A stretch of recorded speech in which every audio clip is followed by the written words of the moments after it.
여러분 안녕하세요. 여러분과 환경기능사 함께하는 전나훈입니다. 벌써 이제 세 번째 과목으로 들어오는데 폐기물 이제 처리는 우리가 60문제 중에 20문제나 좀 해당을 해요. 거의 뭐 대기가 우리가 15문제였으니까 대기보다도 좀 더 중요하다 생각할 수가 있는데 근데 우리가 앞에서 대기하고 이제 수질에서 해당하는 내용 중에 겹치는 내용이 폐기물에 상당히 많습니다. 왜냐면은 폐기물 처리 방법 중에 한 가지가 뭐가 있냐면 이제 소각이 있어요.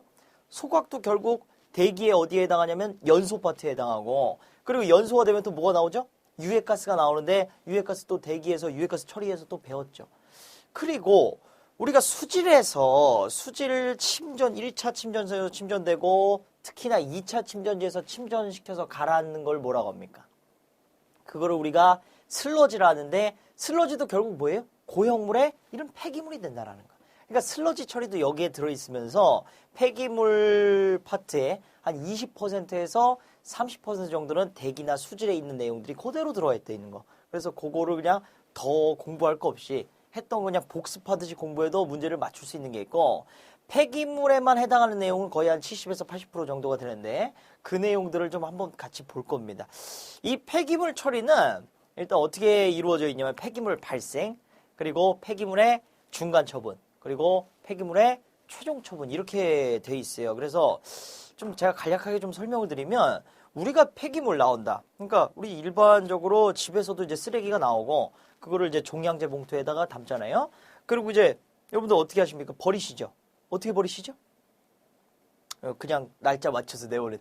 그 맞습니다만은 우리가 버릴 때 환경인들은 항상 이 쓰레기량을 줄이기 위해서 뭘 해야 되냐면은 그 쓰레기를 한번 밟지 않나요? 누르고, 그쵸? 최대한 꾹꾹 눌러가지고 많은 양을 버리지 않습니까? 그래서 쓰레기를 최대한, 제일 좋은 거는 배출 안 할 수 있으면 안 하는 게 좋겠죠.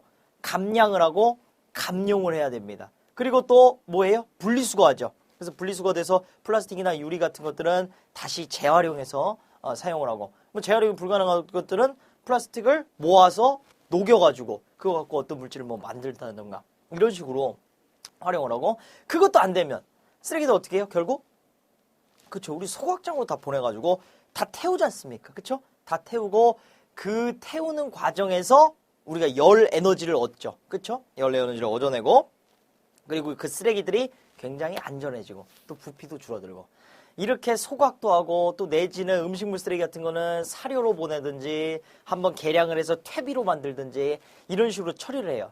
처리를 해도 안 된다. 그랬을 때 마지막에 하는 게 바로 땅에다 묻어야 돼요. 그걸 두 글자로 뭐라고 하는지 아십니까? 그렇죠. 매립이라고 그래요. 그래서 이 폐기물은 처음에 폐기물이 어떤 특성을 가지고 발생하는지 그리고 그 발생량은 어떻게 산출해야 되는지 먼저 이 폐기물 발생 파트에서 배울 거고요. 그 다음에 우리가 소각을 하고 분리수거하고 이 압축하고 부시고 재활용하고 그리고 소각 또 에너지화하고 사료화 비료화하는 그 모든 일련의 과정들을 폐기물의 중간 처분이라고 합니다. 중간 과정이라는 거예요. 그 다음에 마지막으로 최종 처분은 뭐라고요? 매립에 대한 내용. 그렇게 파트를 나눠서 같이 공부를 해보겠습니다. 오늘은 폐기물 발생, 어떻게 발생되는지는 볼 텐데, 자, 파트 이렇게 나눠져 있어요. 폐기물의 이제 종류, 어떻게 우리가 구분할 수 있는지 간단하게 좀 보고요. 그 다음에 폐기물의 특성은 어떤 게 있는지, 또 이제 발생원, 폐기물은 어디서 발생되며, 특히나 이제 발생되는 것들을 어떻게 우리가 관리할 것인지 그거에 대해서 한번 볼 거고요. 그 다음에 수거 및 운반 얘만 하나 빠져있는 이유는 우리가 폐기물 처리 과정 중에 상당히 많은 비용이 아마 제일 많은 비용이에요. 처리 비용 중에 가장 많은 비용이 수거 및 운반에서 들어갑니다. 그래서 얘만 하나 따로 빼놨다라는 거. 그렇게 네 가지 항목으로 같이 한번 볼게요. 먼저 폐기물을 좀 분류를 해보는데 폐기물이 있습니다. 폐기물의 이제 정의는 이거는 사람마다 달라요. 굉장히 주관적입니다. 뭐냐면 나는 예를 들어서 뭐라 그럴까요? 제가 입고 있는 양복이 누가 봐도 이건 좋아 보여요. 굉장히 비싸 보이고 좋아 보이는데 근데 나는 돈이 많아갖고 실증이 나서 버렸어요. 의료함에 그 양복을. 그럼 그 사람한테는 그게 폐기물이죠. 그렇죠? 그래서 자기의 그 심리 상태 자기가 더 이상 필요로 하지 않아졌을 때 그때 버리는 것들을 폐기물이라고 하고 2차적으로 그걸 이제 재활용 그런 것들이 이제 분리 그거 하는 걸 떠나서 이미 자기에게 필요 없어져서 버리면 그걸 이제 폐기물이랍니다. 그러면 이걸 보시면 생활 폐기물, 우리가 일반적으로 이제 종량제 봉투에다 버리는 것들이 있죠. 여기는 이제 종량제 봉투에 버리는 것도 있고 또 뭐 있죠? 음식물 쓰레기도 있고 이렇게 두 가지로 좀 나뉘는 거고 분뇨 같은 것들은 여기 안 들어가죠. 어디에 들어가냐면 이제 하수에서 처리하는 겁니다. 폐기물이 아니라 수질에서 처리한다고 우리가 좀 배웠고 그리고 우리가 수세식 화장실에서는 화장실에서 쓴 물들이 다 어디로 가요? 다 하수관을 통해서 하수 처리장으로 가고 그리고 뭐 푸세식 화장실 쓰는데도 정화조를 통해서 뽑아서 이제 처리하는 걸 다 우리가 폐수 처리 파트에서 배웠고 그다음 이제 별도로 나뉜 게 사업장 폐기물로 나뉘는데 이제 사업을 하면서 이제 건설을 하거나 아니면 산업장에서 나오는 폐기물들 또는 이제 병원 같은 데서 나오는 폐기물들이 있는데 이렇게 좀 나눠요. 그래서 건설 폐기물 그리고 지정 폐기물, 사업장 일반 폐기물. 사업장에서도 일반 우리가 종량제 봉투에는 안 버리지만 일반적으로 나오는 폐기물들이 있겠죠.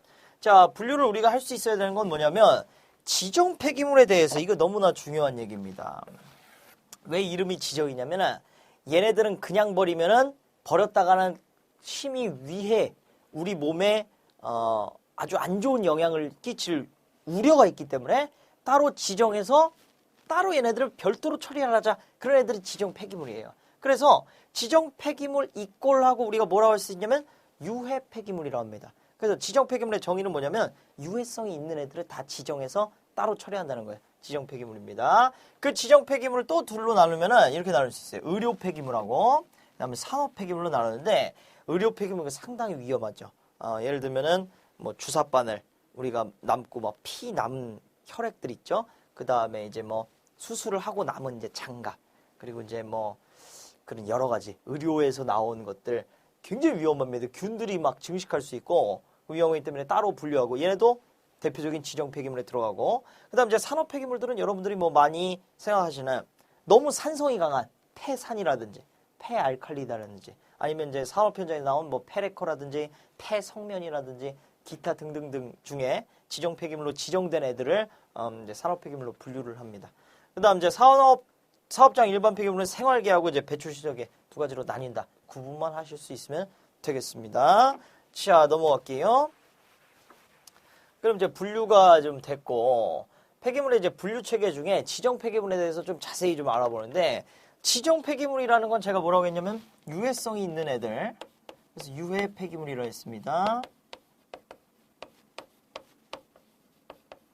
유해 폐기물이고 지정 폐기물의 유해성 분류 기준 이거 시험 잘 나오는 거예요. 그래서 몇 가지 항목으로 분류를 하냐면 하나, 둘, 셋, 넷, 5가지 항목으로 분류한다는 거야. 인화성 및 폭발성은 같은 걸로 봐야 돼요. 왜냐면 그냥 불이 붙을 수 있는 애들, 탈 수 있는 애들, 그래서 위험한 애들을 한 항목으로 본다는 겁니다. 그러니까 인화성 및 폭발성을 가진 애, 또는 부식성을 가진 애들, 또는 이피독성을 가진 애들, 유해 가능성 가진 애들, 난분해성인 애들, 요 5가지 우리가 외우겠습니다.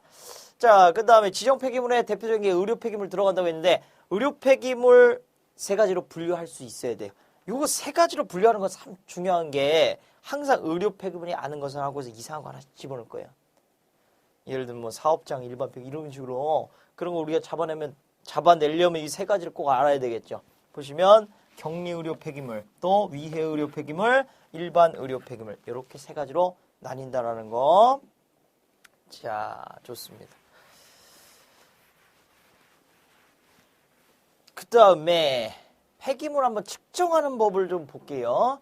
폐기물의 이제 특성을 알아볼 텐데 특성을 우리가 알려면 반드시 필요한 게 그렇죠. 실험을 해야 됩니다. 그래서 실험을 여러 가지 실험 방법이 너무나 많지만 기능사에서 나오는 실험 방법만 제가 모아서 좀 추려봤어요.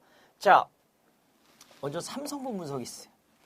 삼성분이 뭔지를 좀 먼저 설명드릴게요. 삼성분은